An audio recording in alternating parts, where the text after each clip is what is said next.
Bismillahirrahmanirrahim. Assalamualaikum warahmatullahi wabarakatuh dan salam sejahtera. Selamat datang ke episod kedua podcast sejarah. Hari ini saya bersama dengan tetamu kita yang kedua, iaitu saudara Nava.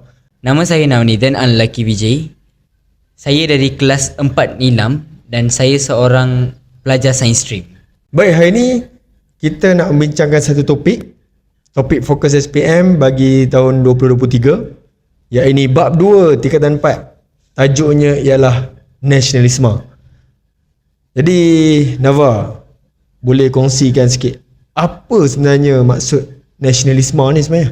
Sebenarnya, maksud nasionalisme ni sebuah perasaan terhadap negara dan bangsa atau cinta lah, dan juga semangat menentang penjajah.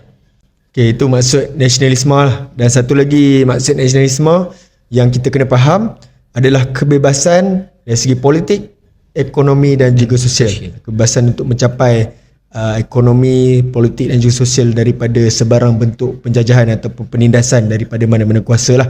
Dalam topik nasionalisme ni, kita ada nasionalisme di barat, nasionalisme di Asia dan juga Asia Tenggara, termasuk di negara kita sendiri. Dan hari ni kita nak bincangkan mengenai nasionalisme yang berlaku di negara barat. Jadi Nava, boleh jelaskan macam mana nasionalisme ni dalam banyak-banyak negara, kenapa bermula dekat negara barat? Nasionalisme yang berlaku di barat ni terbahagi kepada 3. Revolusi Keagungan, Revolusi Amerika dan Revolusi Perancis. Revolusi Keagungan berlaku untuk menegakkan hak asasi rakyat dan juga kedaulatan. Revolusi ini juga menentang raja berkuasa mutlak. Salah satu contoh Raja James II. Raja James II. Ahli parlimen juga menentang Raja James kerana dia membelangkangkan parlimen. Jadi maksudnya Raja James II ni dia cuba buat undang-undang ikut suka hati dia lah, senang cerita kan. Dia tak ikut lunas undang-undang yang sebenar. Jadi sebab itu ahli parlimen dekat Britain ataupun British ambil keputusan untuk menentang Raja James II ni. Hingga Raja James II ni melarikan diri ke Perancis. Itu adalah nasionalisme yang berlaku di negara barat yang bermula di England, iaitu Revolusi Keagungan. Baik, kita pergi kepada revolusi yang kedua ataupun nasionalisme yang kedua di barat, iaitu Revolusi Amerika. Kalau kita tengok dekat England tadi, ahli parlimen bangkit menentang raja mereka. Di Amerika agak berbeza. Jadi boleh Nava kongsikan dengan kawan-kawan apa sebenarnya yang berlaku dalam Revolusi Amerika ni? Dalam Revolusi Amerika ni, penduduk Amerika mereka menentang kuasa asing, iaitu British lah. Sebab British jajah Amerika lah. Sebab British menjajah Amerika dan tidak menjaga hak penduduk Amerika dan membebankan penduduk-penduduk Amerika dengan pelbagai akta seperti akta stamp, akta gula, akta teh dan akta pelayaran. Maksud dia kat sini, British dah jajah Amerika. Dalam masa yang sama dia gunakan kuasa yang ada untuk perkenalkan pelbagai undang-undang lah. Dan juga akta tu untuk pengetahuan penonton semua adalah undang-undang lah yang diperkenalkan kepada rakyat. Dan akhirnya rakyat terbeban, so menyebabkan rakyat rasa marah lah. Betul? Nak buat teh kena bayar, nak ada gula kat rumah kena bayar. Kita dah beli dah, kena bayar juga kan. Ada stamp pun kena bayar. Jadi itu yang berlaku dalam Revolusi Amerika. Dan kesannya, boleh ceritakan sikit apa kesan daripada Revolusi Amerika yang berlaku ni? Kesan daripada Revolusi Amerika ni, British isytiharkan kemerdekaan Amerika dan juga 13 buah tanah jajahan digabungkan dan membentuk Amerika Syarikat. Okey, itu adalah kejayaan lah, saya kira bagi rakyat Amerika yang akhirnya dapat bentuk kemerdekaan. Itu cerita di Amerika. Kita pergi yang ketiga pula, nasionalisme di barat, iaitu Revolusi Perancis. Revolusi Perancis ni berlaku kerana rakyat bangkit menentang golongan bangsawan dan golongan raja, dan juga menentang sikap autokratik. Nava, boleh jelaskan sikit apa maksud autokratik ni sebenarnya? Masa autokratik ni, jika raja membuat salah tetapi raja ada kuasa yang tinggi, jadi raja lah akan jadi betul. So itu akan memarahkan rakyat kan. So sebab itulah jadi revolusi ni. Jadi maksudnya kat sini sikap autokratik ni adalah sikap yang raja rasa dia saja betul, orang lain tak betul. Maksudnya walaupun dia buat satu benda yang salah, tapi disebabkan dia amalkan sikap pemerintahan autokratik ni, makanya dia dianggap tidak salah lah. Sebab dia rasa dia saja yang betul, orang lain semua salah. Okay, itu cerita yang berlaku dalam revolusi di barat, dalam revolusi Perancis.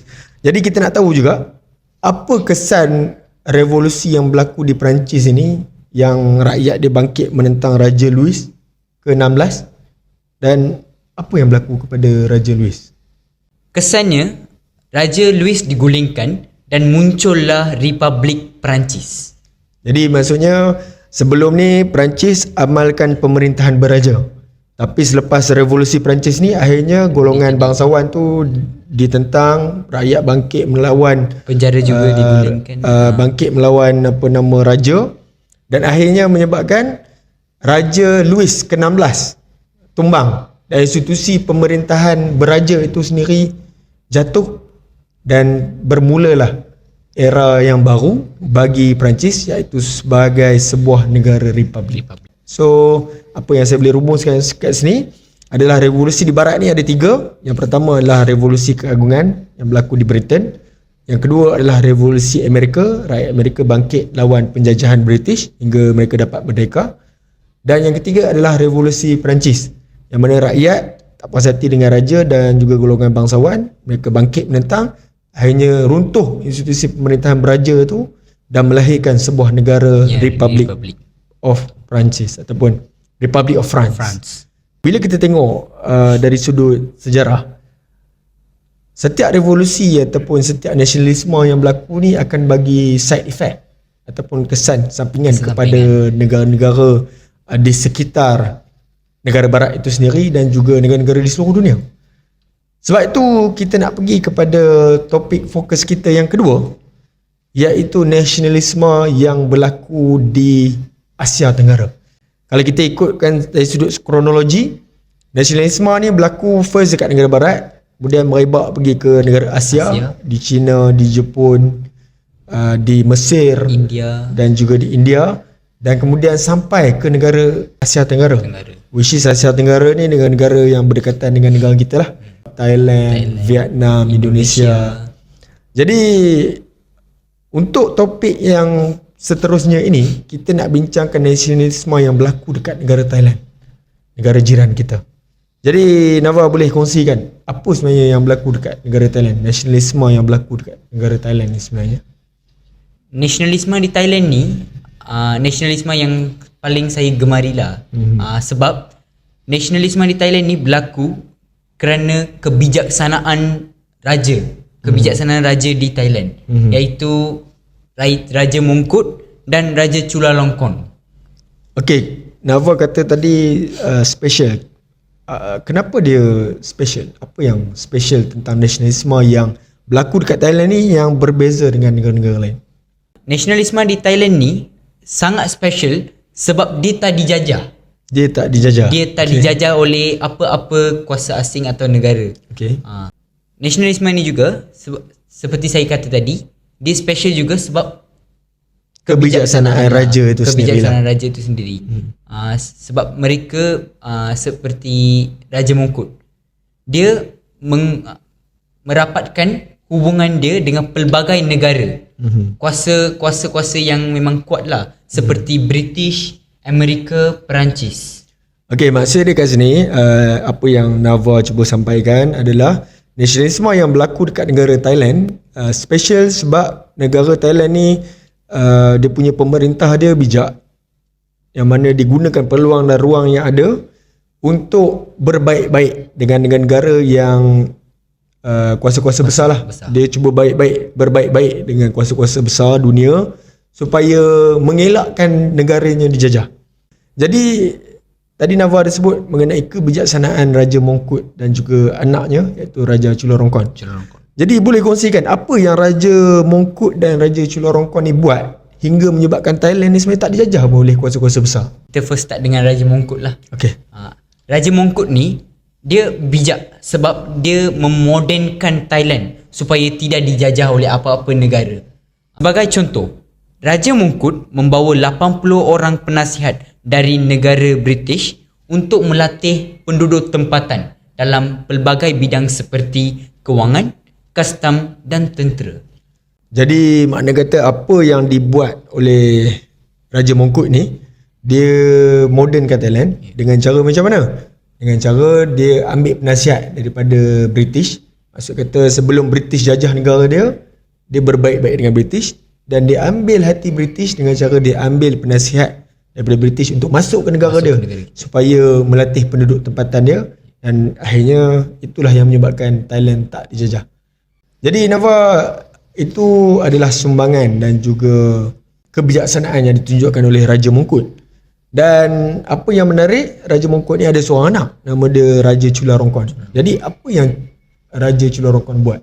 Raja Chulalongkorn ni dia sambung legasi bapa dia dan menjadikan Thailand sebagai negara yang tidak dijajah oleh apa-apa kuasa asing, khususnya British. Jadi kita nak tengok nasionalisme yang berlaku seterusnya selepas itu. Jadi boleh Nava kongsikan apa nasionalisme yang berlaku di Thailand selepas daripada legasi yang ditinggalkan oleh Raja Mongkut dan juga Raja Chulalongkorn ini. Seterusnya berlaku pemerintahan Raja Vajrawut. Raja Vajrawut ni dia bukan bijak seperti Raja Mongkut dan Raja Chulalongkorn. Bila berlaku pemerintahan Vajrawut, Thailand sudah agak lemah lah. Disebabkan dia lemah, menyebabkan ada segelintir rakyat yang tak puas hati dan rakyat bangkit menentang raja itu sendiri. Jadi boleh Nava kongsikan siapakah yang bertanggungjawab dalam memastikan raja ini tidak terlalu berkuasa, dan apakah yang telah dibuat oleh tokoh tersebut? Boleh kongsikan? Tokoh tersebut ialah seorang wira lah kalau bagi saya. Namanya Pibul Songkram. Dia seorang pemimpin saja, tetapi beliau membuat pelbagai usaha untuk mengembalikan nasionalisme Thailand itu. Sebagai contoh, beliau menubuhkan Parti Rakyat dan seterusnya melancarkan revolusi Thailand pada tahun 1932. Apa kesan tindakan yang dibuat oleh Pibul Songkram ni? Kesan daripada revolusi ini, tamatlah raja berkuasa mutlak dan raja berperlembagaan diperkenalkan. Maksud kata bila mana awalnya tadi adalah raja berkuasa mutlak. Disebabkan revolusi ini menyebabkan adanya peralihan kuasa, pentadbiran khususnya daripada seorang raja yang memerintah dalam semua bidang, tetapi disebabkan revolusi ini berlakulah pengasingan kuasa. Maksud kata raja masih berada di tahap yang tertinggi, masih ada kuasa yang tertinggi, tetapi kuasa raja itu agak terbatas compare dengan raja berkuasa mutlak. Maksud kata kat sini, yang uruskan negara dari segi bentuk pemerintahan pentadbiran adalah Perdana Menteri, iaitu Pibul Songkram sendiri.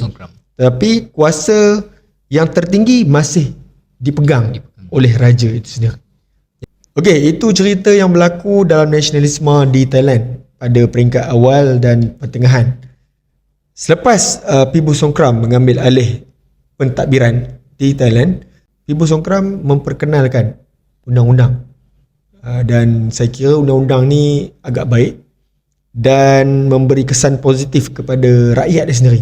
Jadi apa yang Pibul Songkram buat? Pibul Songkram dia meluluskan pelbagai undang-undang untuk sekat penguasaan orang Cina dan orang Barat dalam bidang ekonomi. Okay. Dan beliau juga menggalakkan orang tempatan untuk melibatkan diri dalam bidang ekonomi ini supaya tidak dikuasai sepenuhnya oleh orang Barat dan juga orang Cina. Jadi itulah sedikit macam mana nasionalisme di Thailand berlaku. Bermula dengan pemerintahan Raja Mongkut, Raja Chulalongkorn, ini semua kebijaksanaan mereka lah.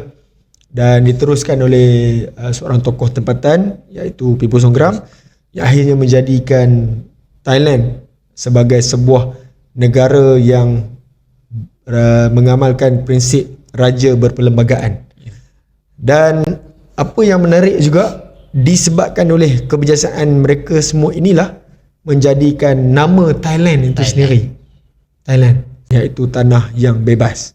Sebelum ni namanya dikenali sebagai Siam. Thai itu bebas lah maksud dia. Thai itu maksud dia bebas. Tanah. Land itu adalah tanah, Thai itu adalah bebas. Jadi itu saja Nawa. Terima kasih kerana jadi tetamu undangan kita. Kita jumpa pada episod yang seterusnya. Stay tune. Assalamualaikum warahmatullahi wabarakatuh dan salam sejahtera, salam Malaysia Madani.